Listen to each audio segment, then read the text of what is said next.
horrible, Rob. FYI. Welcome to research conference. We'll be broadcasting this, and Monique Anderson is our first speaker, primary speaker today.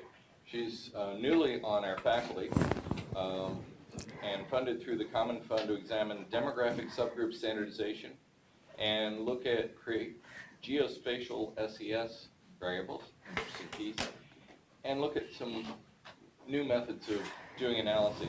She completed her cardiology fellowship here just last year, so now has moved into an office, and previously has trained at Harvard Medical School in internal medicine at Vanderbilt. And she has a cast of supporting characters, including Rob Califf and Eric Peterson, who shows up, and so we're looking forward to some discussion of what's going on with the FDA and some presentation. Thank you.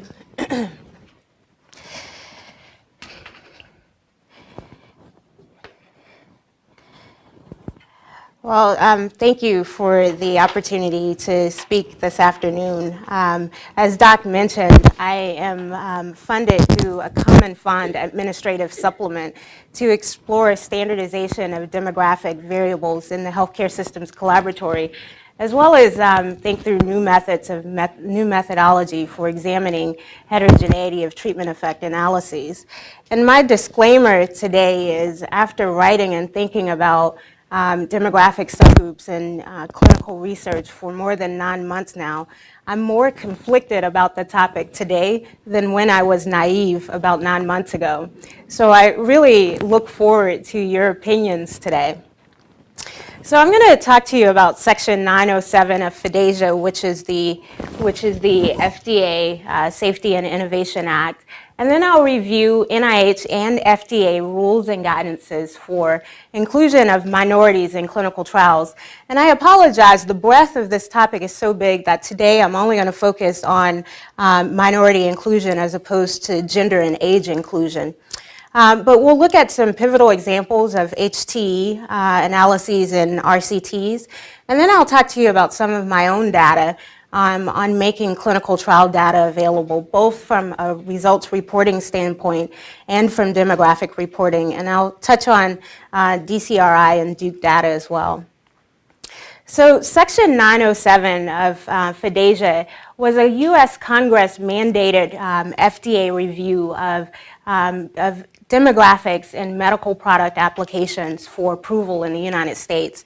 The FDA was specifically charged with 3 mandates. One was to look at appropriate inclusion by demographic subgroups. The second was to look at the appropriateness of subgroup analyses.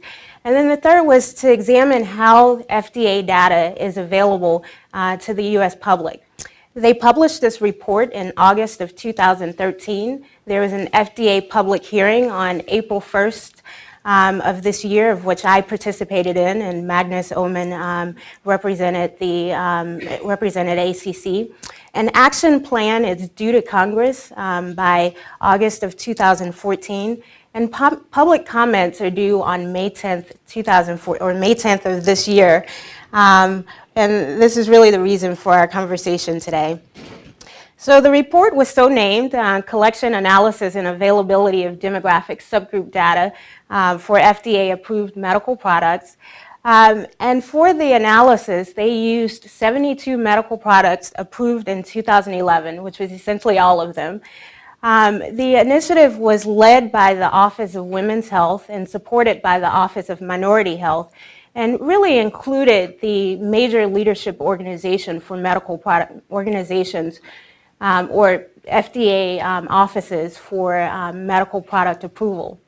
So the 72 medical product consisted of 24 drugs, 11 biologics, and 37 medical devices.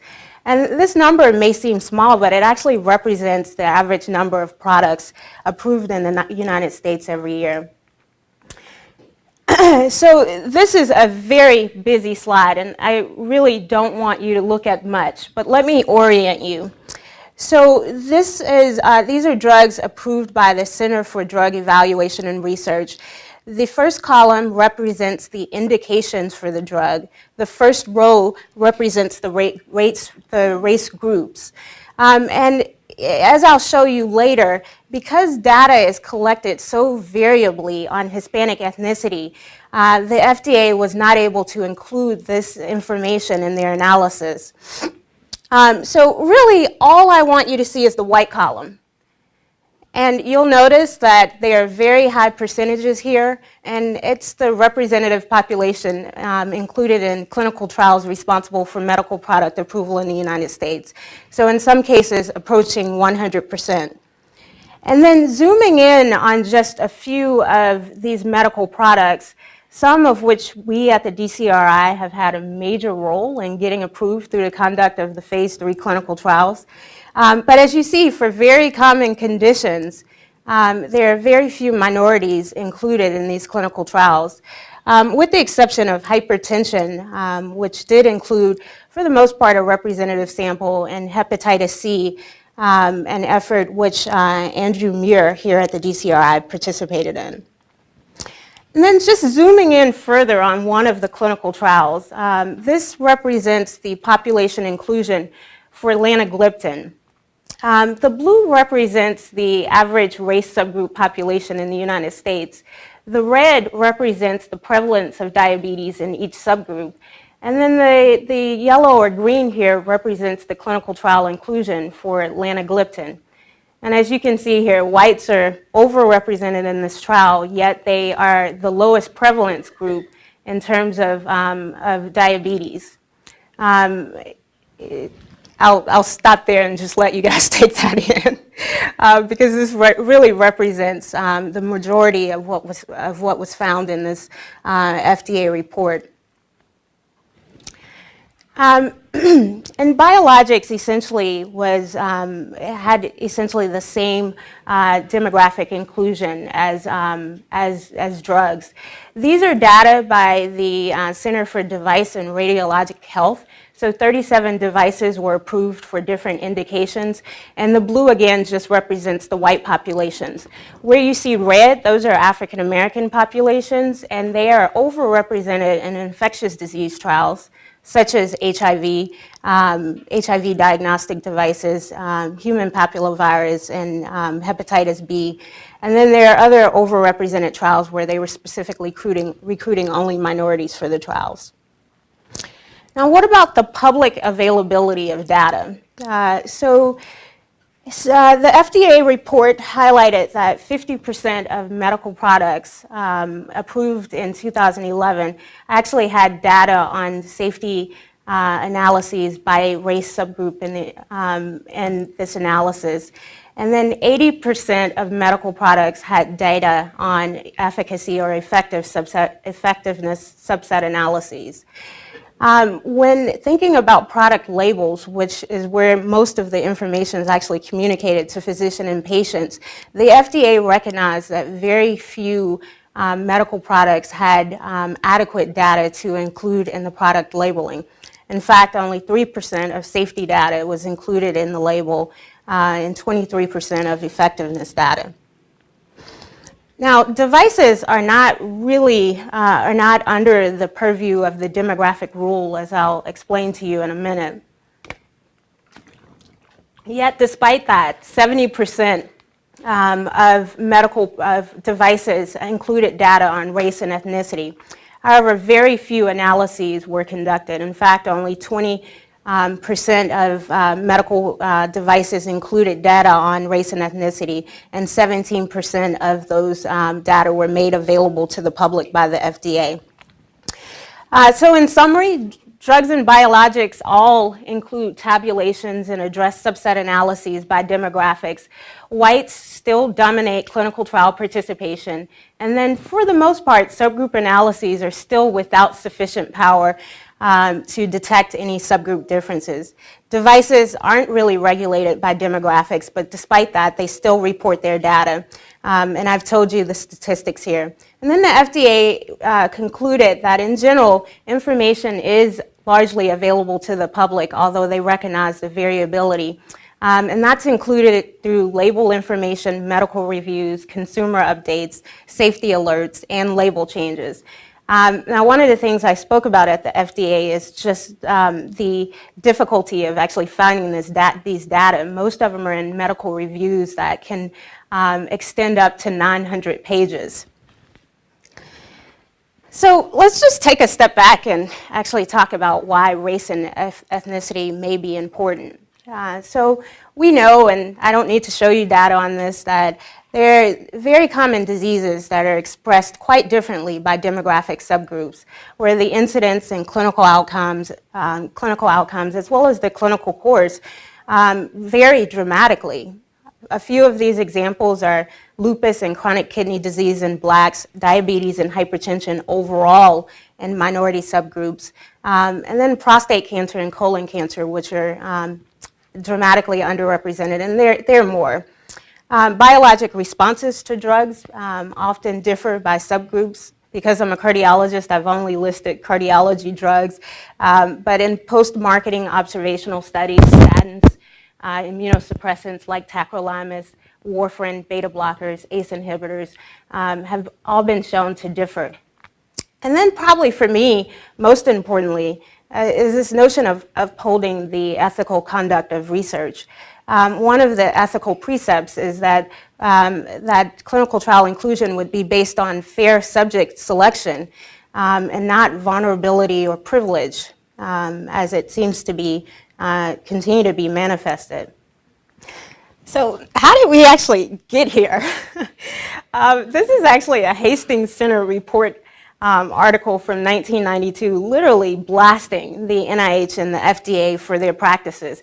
Probably the funniest story I read was about a study looking at the association between obesity and breast cancer, which included males, white males. So the following year, in 1993, is when the NIH Revitalization Act was passed, which essentially directed the NIH to establish guidelines for the inclusion of women and minorities in clinical research. The Office of Minority Health and the Office of Women's Health was also established at this time. The following year, the official guidelines on inclusion for women and minorities were released, requiring that these demographic subgroups be addressed in funding proposals and annual progress reports. And they also said that all phase 3 trials conducted must determine heterogeneity of treatment effect where applicable. 1997, the OMB revised standards as we know it were released.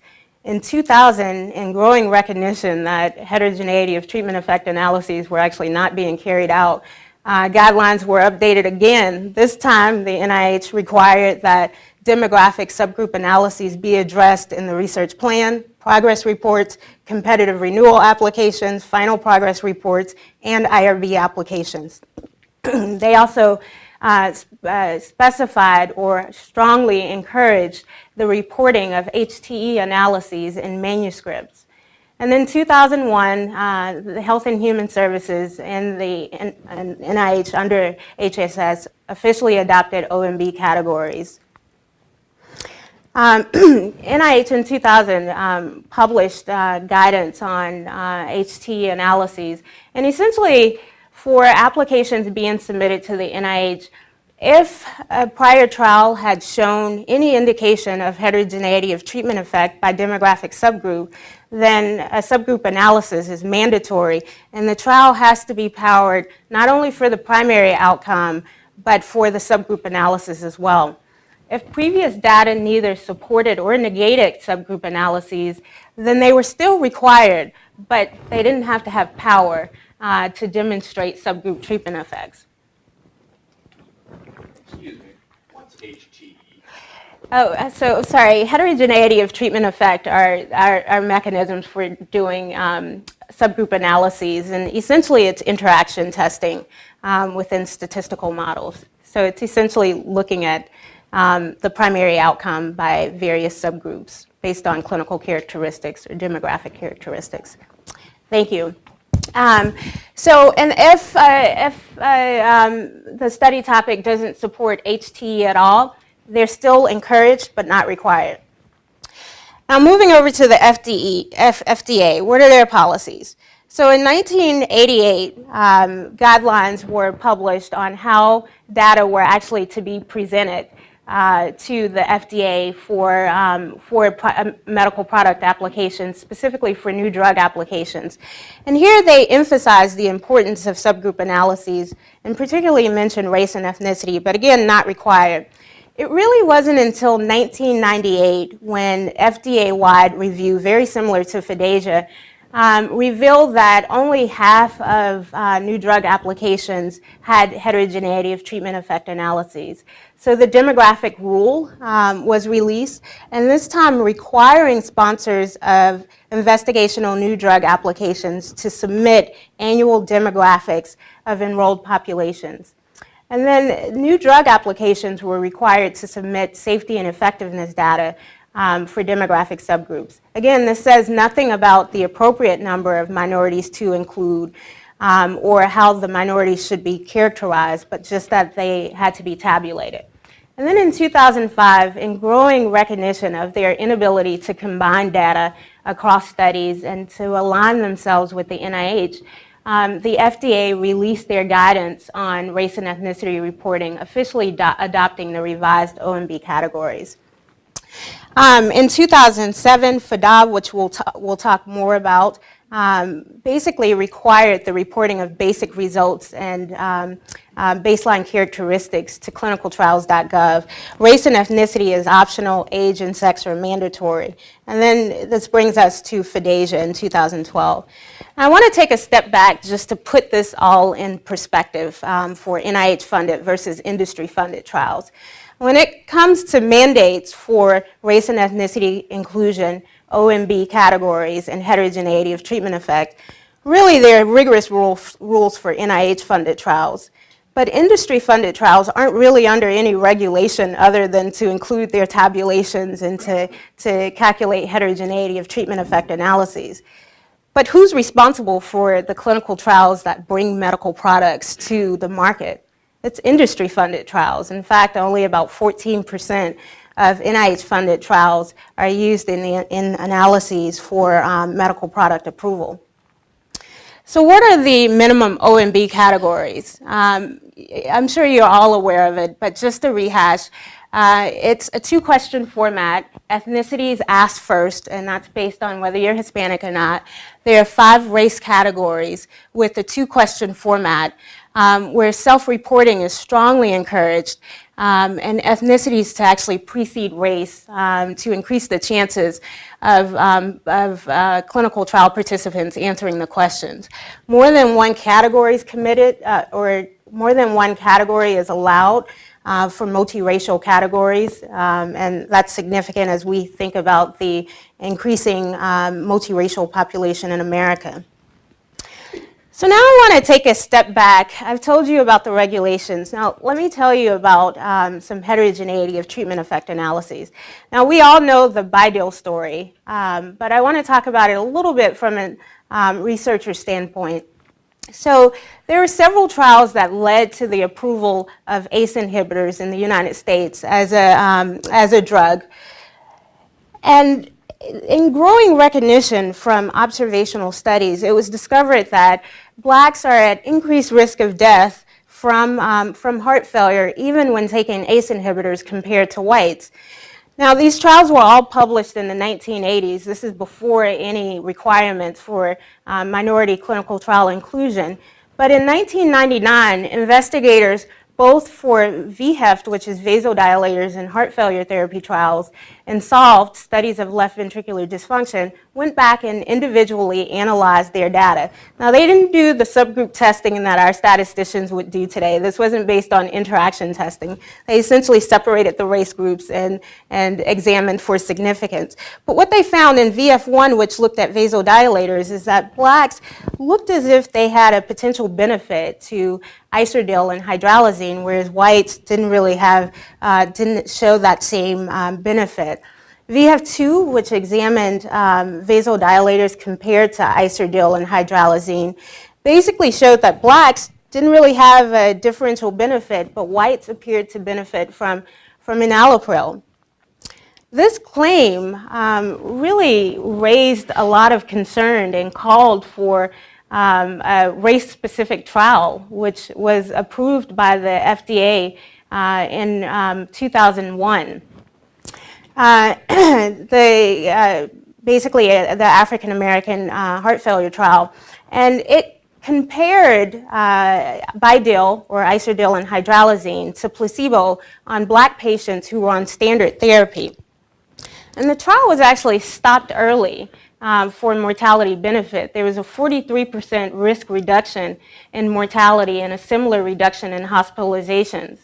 Now, as Rob Califf and I talk about this quite a lot, one of the flaws of this trial is it showed that there's a differential treatment effect for ACE inhibitors versus Isodil and hydralazine for Blacks, but there were no whites in the trial, so heterogeneity of treatment effect wasn't confirmed. Whites could have easily benefited from vasodilators to the same extent, and certainly no other minority subgroups were included. But nonetheless, this led to the approval of Bidil specifically for Blacks in the United States in 2005. More recently, the COAG trial, which we're probably all aware of in the room, was published or announced at AHA and published in New England Journal.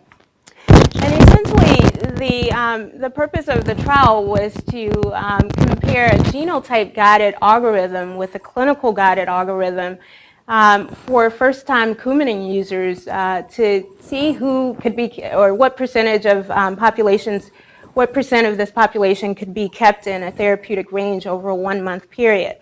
Now, there's ample data to show a genetic basis for Coumadin metabolism, particularly in Blacks with VCORC1. And previous data hadn't really shown that Blacks benefited from this genotyped algorithm, although data suggested that there was benefit overall. So this trial was specifically powered to examine this question in Blacks as well as the primary outcome. And essentially, they found no difference between the genotype guided group and the clinically guided group. But when examining Black race compared to other races, they actually found that Black fared significantly worse in terms of percent of time in the therapeutic range than when compared to the clinically guided algorithm. So I've told you some of the issues related to heterogeneity of treatment effect. It's the primary way of looking at subgroup statistical testing. But often we know that studies don't really achieve the target sample size to test even the primary hypothesis. In addition to this, most clinical trials are too small to test treatment effect differences across subgroups. In fact, a clinicaltrials.gov analysis showed that less than 65% of clinical trials have patients over 100, over a population of 100. So in this setting, when hypothesized subgroup differences aren't found, does it really mean that they don't exist? And when unanticipated subgroup differences are found, it's actually hard to know what they mean. And then there's the problem of other clinical variables being more important than demographics. So how do you prioritize your clinical variables, especially when analyses are small? So the recommendation, both as published in JAMA and the New England Journal, is to not overemphasize heterogeneity of treatment effect when it's present, but instead to view it mostly as explanatory. Now, what happens to race and ethnicity reporting, or reporting overall after the clinical trial has concluded? So I've worked with others in the room to conduct an analysis of clinicaltrials.gov, which in a way extends the FDASIA analysis because it includes all clinical trials for approved medical products in the United States. So just taking a step back, FDA basically is a regulation that stemmed from a call from increased clinical trial transparency, basically due to growing awareness of selective research publications, as in diabetes trials and depression trials. Policymakers called for this, and it was published in 2007. But FDASIA mandates the registration and results reporting for applicable clinical trials of drugs, biologics, and devices, regardless of funding source. And they have to report within a year. And as I've said, they include baseline demographics. Age and sex are mandatory. Race and ethnicity are optional.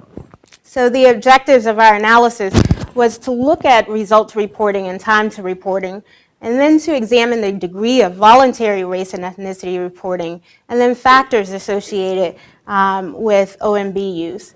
So we used an algorithm. This is very busy, so we used an algorithm from the National Library of Medicine that essentially subsetted on non-phase 0, phase 1 trials with at least one site in the United States that was completed between 2008 and 2012. And essentially this yielded about 32,600 applicable clinical trials in the United States. Now we further subsetted on those completed or terminated for our analysis. And that left us with a clinical trial population of 13,300. This slide is just meant to drive home the point of who's responsible for bringing about medical product approval in the United States. As you can see, most trials are funded by industry, 66%. And then in terms of interventions, drug interventions are the most commonly represented trials, followed by device trials.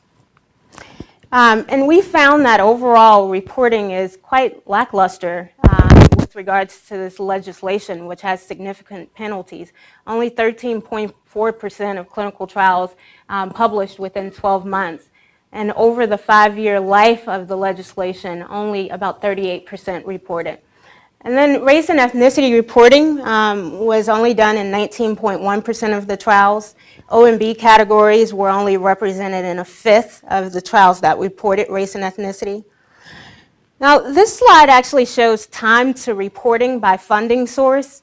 And as you can see, there's a significant jump here. This is industry-funded trials. NIH is in red, and other funded, which are basically academic trials, is in the teal color. And as you can see, the industry really runs to report at about 12 months.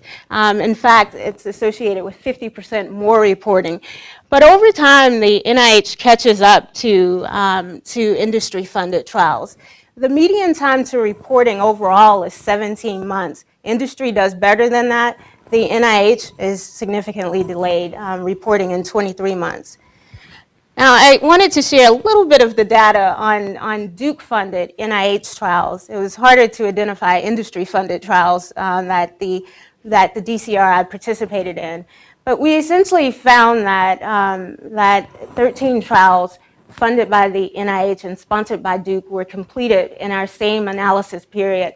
And overall, reporting is done by Duke in 92.3% of cases. But if you look at months to reporting, we're very similar to academia. Actually, we're worse than academia. We report in a median of 29 months. And as you can see, we don't really care about reporting race and ethnicity to clinicaltrials.gov. In terms of factors associated with race and ethnicity reporting, as expected, compared to the NIH, industry is 28% less likely industry is 28% less likely to report results. And as I've told you before, devices aren't really regulated, so they're 46% less likely to have results reported compared to drug trials. What about OMB categories? Now, this is really interesting. Compared to the NIH, industry-funded trials are 86% less likely to use OMB categories, which is pretty much why we don't have data on Hispanic ethnicity as well. But the good news is, in terms of as trials are reporting over time, we found that every year of trial completion is associated with a 31% increase in OMB reporting. Now, a word about Hispanic ethnicity and reporting overall in clinicaltrials.gov. One of the things we found is there is significant confusion about Hispanic ethnicity. 26% of trials just didn't bother to report anything on Hispanic ethnicity and only reported on OMB race categories. In many cases, Hispanic was listed both in the race and the ethnicity section, again, preventing us from really aggregating this data. And then there were several trials that only reported Hispanic ethnicity. A fifth of these trials used other categories, which we know probably accounts for the American Indian and Native Hawaiian population. But again, for researchers like me, it prevents me from aggregating that data and using it meaningfully. And then several trials just used categories that, even within a granular code set, aren't appropriate.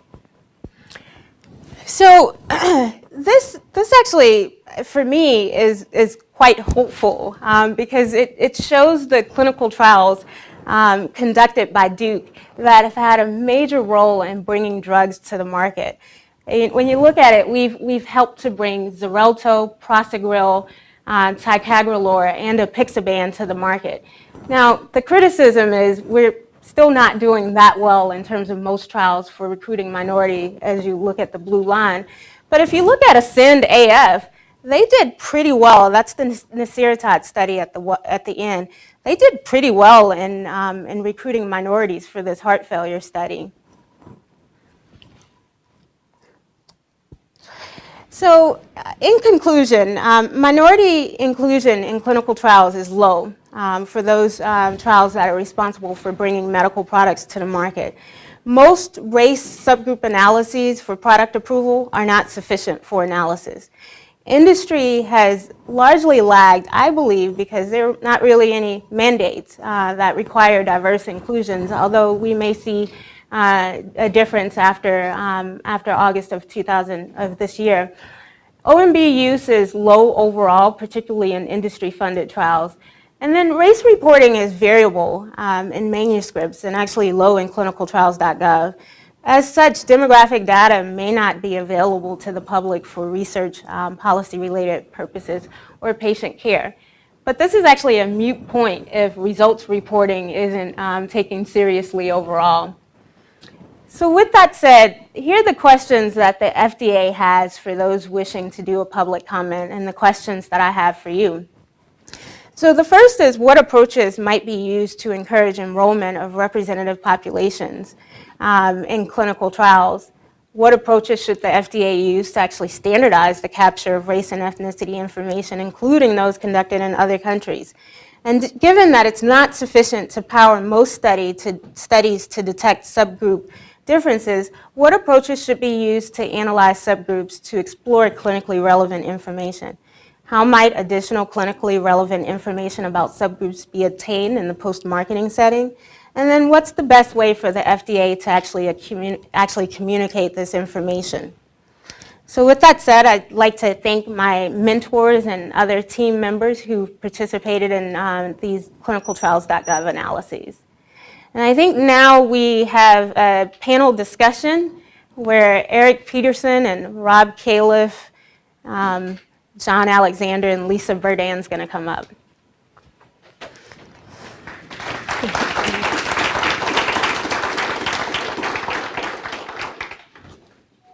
Can we turn the lights on? Are you going to ask us questions? No, I'm going to let you first comment, and then I'll let the audience direct questions to us. And I'll sit here with you guys. I'll be glad to start. I've spent many hours actually with Monique discussing this and thinking about it. And her funding on this actually started when I called the Common Fund people that we're dealing with in the collaboratory. And as I think most of you know, the Common Fund is a fund at the discretion of the NIH director. So it's a very sort of prestigious funding source to get. And I said, you know, we're doing these new types of clinical trials, but we don't know much about minority enrollment. I've got a young person coming on faculty. How about applying for a minority supplement? And they said, first they said, Common Fund doesn't give minority supplements. And I said, that's interesting. Should I call the New York Times and say the NIH director is not interested in minority investigators? So I said, well, we can always make an exception now. But Then we had a little trouble over exactly how to put the application together. And as they were sort of looking at it, I said, I'm going to bring this person to our first steering committee meeting, and I'll guarantee you that she will be the only black face in the room except the people waiting on the tables. And that was completely true. Really quite a statement about the status of our research workforce, particularly our quantitative research workforce. Now to the question at hand, though. It seems to me that we either believe that it's important to give access to clinical trials and to understand whether there's heterogeneity of treatment effect with regard to race, or we don't. The law says we're supposed to be reporting, and NIH policy says we're supposed to be reporting, but I think we've pretty well documented now that it's not happening. That industry curve is fascinating because the thing that is happening is that Big Pharma especially has written SOPs, so they have people whose job it is to do the reporting, and you'll notice that right at 12 months, exactly when it's required, their SOP says you have to get this done, so they get it done. Academic centers and NIH by and large have disregarded and are essentially saying that we don't really believe the policy is worth the trouble it takes to do the reporting. And as we work through the supplement, the place I'm really hoping to get is, even if, let's say for a moment that you believe that it's important, when you really think about what it takes to document that there is a different treatment effect in a subpopulation, almost none of the trials we do have adequate power to say anything meaningful. So the apparent politically correct answer takes you to a place which is a little scary unless you want to increase the size of clinical trials by tenfold. And since I want to do that anyway, it's actually getting me exactly to where we need to be. But it seems to me we sort of are giving sort of not really addressing this. We're sort of using political means and not really getting to the core issues. And I thought John and Lisa were going to explain why our enrollment is so pathetic. Well, I mean, this was great, and I think what I heard, Monique, from this, and what I struggled with in thinking about this is the regulations that you cited are all being driven by U.S. agencies, and yet most of those trials up there enroll patients globally. And so, the reason we don't have more African Americans in our large trials is both because we don't enroll enough patients in the U.S., but also because we enroll almost no patients in Africa. And the viewpoint on important subgroups is, I spent a lot of time in Japan, and the viewpoint on important subgroups in Japan is very different. I mean, they would see lumping all Asians together as heresy. I mean, that's crazy. They'd like Japanese, Koreans, Chinese, South Asians, all as different subgroups. So when you think about the world and the subgroups we're thinking about and where these currently adequately sized clinical trials are conducted, Rob, which is globally, the subgroup issue, the race alone related subgroup issue becomes massive.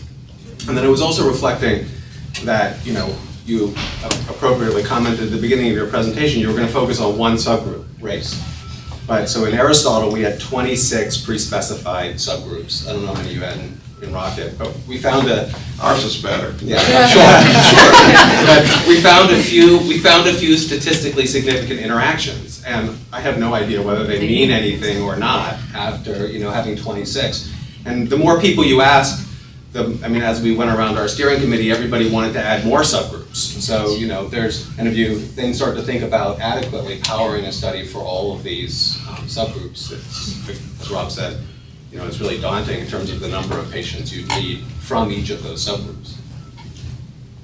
John, can I just ask you a question about what you just said, which is in Japan, where you say they are making these distinctions among different subsets of people that we might call Asian as a global distinction, have they developed any scientific medical knowledge or beliefs that allow them to say that there's different responses to therapy based on this distinction? Certainly beliefs, lots of them, and lots of underpowered data. lots of observational and underpowered subgroup analyses. And it's not only that, but they recognize that not all of racial subgroups differences is going to be driven by genetics. And so they want data on Japanese living in Japan, not Japanese living in the US, who have a very different diet, healthcare So they're system. mixing race and culture together as one thing. Yep. I think the part that's interesting, and you sort of, all of our dirty laundry is up on that slide as far as. It's dirty too. It's, can you be dirty and successful at the same time? No, but when you think of the profile of the patients that do go into these trials, I mean, the only thing it matches is the decision makers at the sponsor and academic groups that put the trial together. I mean, that's sort of a little bit. And I think that to put a plug in for what Corey is doing, what you really wonder is if you can, if you can look at this, the population of patients that have the disease, and can you get representation from them to be more involved in putting the practical and I guess the scientific part of the protocol together? Can you change what goes into the trial?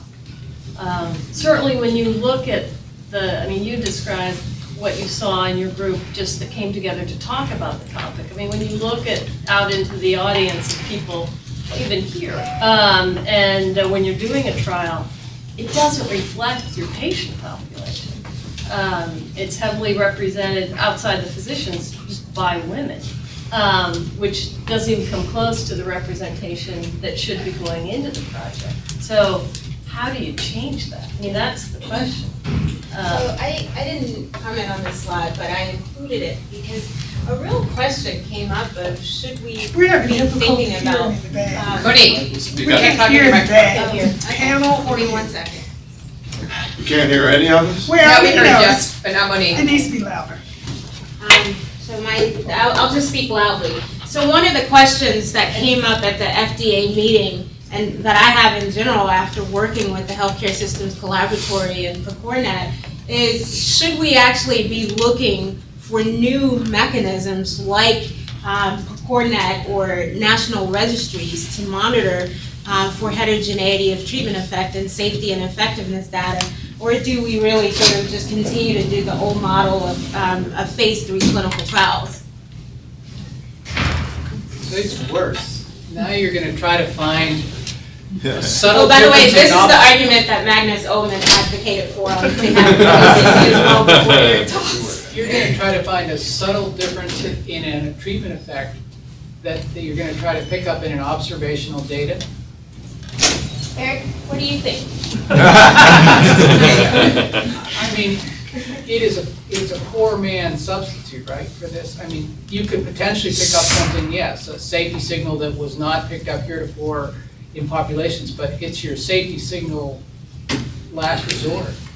You wouldn't choose that as your primary because how extreme would that treatment effect have to be before you could pick it up and be sure that it wasn't just confounding based on the data around it? Yeah, so, I mean, right, the rule of thumb is that the estimated effect would need to be greater than a risk ratio of at least 1.8 to have any confidence at all that you were seeing a true effect as opposed to confounding. And you might even argue in this case it's more extreme because of what Dan said, at least in my rudimentary understanding of the situation, which is very complicated.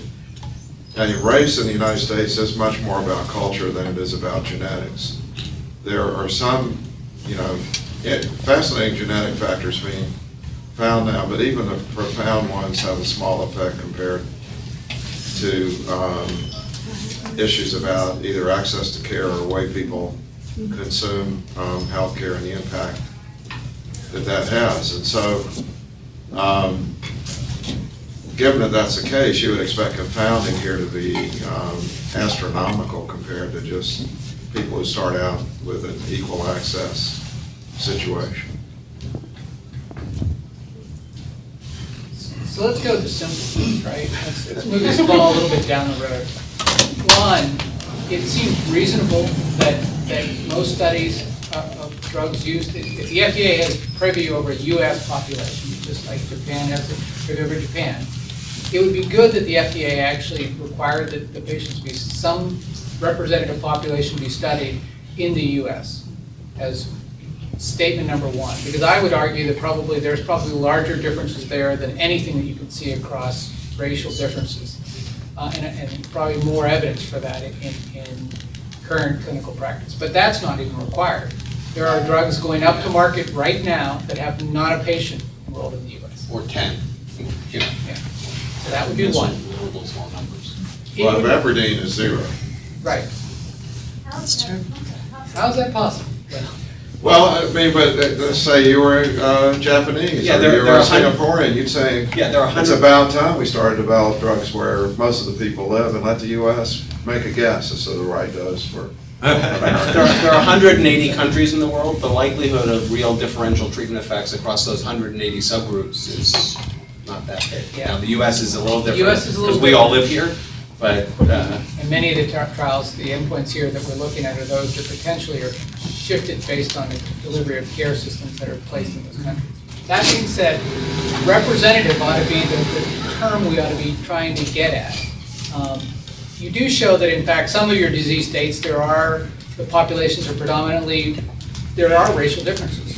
Hypertension being a prime one. We ought to be aiming towards almost a majority of the patients with hypertension being African American, because that's where there's a high percentage. If we were studying a disease like atrial fibrillation, we ought to accept that the rates are about 1/2 of the 13% or 14 or 15% that you see, because that's about what we see. Less African Americans have AFib, who knows why.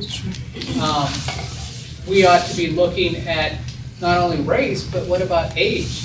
You know, for years, this is remnants of early work that we and some of the House staff did looking at distributions of older people who were being put into trials in those days. Still a problem in certain settings where we do young and healthy individuals enrolled in studies. So FDA requiring representative populations is probably the rightest thing. And then the easiest thing beyond that, but that's still in the eye of the beholder, the next one is reporting subgroups, I think should become mandatory. That data be out there, and then there is the possibility of doing some degree of analysis later on and combining across and look for signals and other sorts of hints that there may be something here that deserves further randomized comparison if there's signals. So Eric, you're willing to live with the conundrum that if we have a representative sample, we're by design going to be doing subgroup analyses that have absolutely no hope of having adequate power. In the study themselves, yes, because if you put the bar much higher than that, then which subgroup do you put it on? Do you put it on women because they're the popular group this week, or race, or do you put it on renal insufficiency. renal or do you put insufficiency, it on- old I mean, people, Isn't the answer transgenders, that you we know, need trials that what are maybe point do not, we maybe call it 10-fold, quits? not maybe 100-fold bigger? What point? Otherwise, you know, you come in to see your doctor. Yeah, I mean, we need to stop, at some point, we need to stop sampling, right? You know, what we're doing is we're a clinical trial is sampling out of the population, and if you get, you know, if you get enough patients, you can start to, you'll stop having to extrapolate the results of your clinical trial to all the patients who aren't in your clinical trial. You need vastly bigger numbers to think about all of the potential subgroups. The problem with that is that you get a very precise answer, but it's to the wrong question. Because sample size does not get you away from bias. You have enough trouble enrolling patients into trials that you're doing now. Imagine if you kicked up the sample size By an order of magnitude. and you have that same cloudy imprecision over exactly who you've got and how they got there and who they are. Or you make it even cloudier by saying that we're going to do large simple trials with one-page case report forms, and we don't need to know all that Well, stuff we because have we're the not answer, sampling. as Lisa said, we have the answer to that now, called the CoreNet. So you start out with 1/3 of America's electronic medical records, and you know the total population from which you're drawing the sample, at least for 1/3 of America, And you don't have to pay for the data because it's already being collected. There's only one small, well, there are two small problems. One is getting doctors to accept it, because I think patients probably will if doctors did. But the second, that's really daunting and amazing, is almost none of our healthcare systems are accurately collecting things like race. And I think the key moment for me was we were on a conference call where the University of California systems have combined into a data warehouse. And I asked the question, can you tell me the race of your patients? And they said, well, all 5 systems are collecting it, but they're collecting it 5 different ways. And we looked at the informatics and decided it was so hard we were going to put it off for 2 years to be able to figure it out. But is race, I mean, given this discussion and what Monique has said, is race really the right question? The old style classification into buckets of race that may be self-determined or may be classified based on somebody else looking at the individual and making a guess, is that really going to capture powerful therapeutic information that allows us to parse out the treatment benefits of complex biological and... Well, it did in the COAG trial. It was harmful to guess about the genetics of black people using the genetics of white people as the basis for the trial. It actually came out with a detrimental, pre-specified, highly significant treatment interaction in the wrong direction. You were better off not using the genetics in black people. And that wasn't just chance? Well, it's as close as you can come. It was pre-specified. So Plato then got it right. Ticagrelor is harmful in the U.S. That was one of 40 in Plato. But I think it goes back to, there is a question about what are the right subgroups to be looking at, and is that the same in every trial? I mean, is it race? Is it these 5 categories of race in every? Why are we even looking at any of these subgroups? Why do you think that there is biological sense to parsing these things out into little buckets of expecting the treatment to be something and something else based on whether or not the patient's over 65? Come on. Well, I mean, I think that, I'm only so creative, but I can come up, of the 26 subgroups we looked at in Aristotle, I could come up with biological plausibility around, 10 or 12 of them. But how many would you have written down before you did the trial? Well, we wrote them all down before. No, but you didn't have a reason for writing them down. You just wrote them down. No, yeah. So in the case based on the drug's metabolism or dosing changes in certain subgroups. The ones where you had a strong reason for writing it down versus the weak reason versus no reason at all. Yeah, right. So let me just say that 2 things. One is in the COAG trial, we actually had one primary subgroup analysis because there was reason to believe that the belief was that genetics were going to be clearly superior for white people, and for black people it might be neutral because there were other polymorphisms. Let's scratch that last line. Yeah, so it turned out to be neutral in white people and detrimental in black people. But so do you believe what you found based on the fact that it didn't validate what you expected to find? The direction was validated. So what I would, the practical answer to that is I sure wouldn't use genetics in black people for determining warfarin dose. There's still an argument going on about what the neutrality in white people means. But, I was on a call last week where everybody loves to quote Richard Peto on this issue.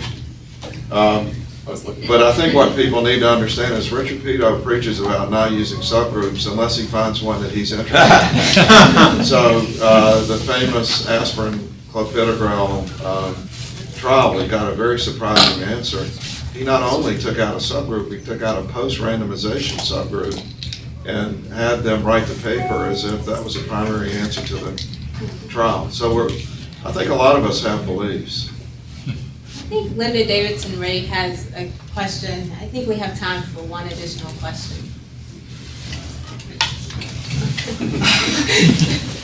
Actually, I have Monique, I think we should take a thoughts poll. about this. Linda, are you there? Yeah. I'm here. Stand up. I have lots Stand of up, thoughts. speak up. Stand up. You don't need a mic. Did you say? I think it's on back there. Actually, when I was listening to the presentation, the first thing that came to my mind is the responsibility of the clinical trialists in this room. So I'm thinking about trial design. You have a responsibility to convince, especially industry, who has no incentive except for the bottom line to get their study done. I think you have the responsibility to convince them, educate them that they need to change this design. When we talk about minorities, especially women in clinical trials, and we say we don't always get enough women to participate, and we know that women are one of the biggest users of the healthcare system. I don't understand how we don't have more women in clinical trials. And I also have a problem, of course, with the lack of blacks in clinical trials, and I think that has to do, again, with trial design. We're constantly saying there's so much comorbidity that they don't meet the inclusion criteria, they're actually being excluded. So I think as this community here, we need to rethink how we want to put forth the design of clinical trials. So I don't really have questions, but I have thoughts and observations. So I guess the question to you would be, and I think I hear some of what you're doing, especially with the collaboratory. So what are the next steps? I think the first step is honesty. And I'll just throw out the one other extreme that Dan alluded to that we found in the collaboratory. Group Health in Seattle, which started as a communist organization, people had banded together to form their own health system. They actually, as a matter of policy, do not record race because they say we are race blind, and if we record it, it'll be evidence that we discriminate according to race. So they say we don't even have it. We're not going to as a matter of policy. I have to say I fundamentally disagree because I think there are big differences that are pretty easily demonstrable, that if we don't measure them and actively try to measure reduction in those differences, we're aiding and abetting people born to a higher probability of inferior outcomes. But the issue of how to actually deal with people that fund research, that's tough. There, the NIH has done a much better job than industry, but the fact is 80% of NIH trials don't finish on time or don't finish at all. So I'd say three things to close. Number one is the work that Rob and Monique are doing to help in part influence policy so that we require representative populations is step one that we can do. Prior work that we did years ago sort of raised these issues, and that in part is why changes have been made over the years. We are still imperfect from that. We can get better. Evidence is in part ways to get there. Number two is we can get better ways in which we can actually get representative populations, and that it has a sort of my 2 and 3 together, ways we can get there. The transformational effort is when the Cornet and others are able to do large randomized trials and get completely representative populations in half the time at half the cost. And when Lisa and Rob figured that one out, I can retire. Thank you very much. The incremental process along the way is another thing we ought to be doing, and that is in part building our trial investigator networks to be, again, representative of care across this country. So that's going to be the big academic centers, but it's also going to be the guys in small practices or seeing poorer populations in the Deep South. And that we haven't done well enough. And I think there's some strong effort to try to do all three of these activities. Thank you all. Thanks for coming.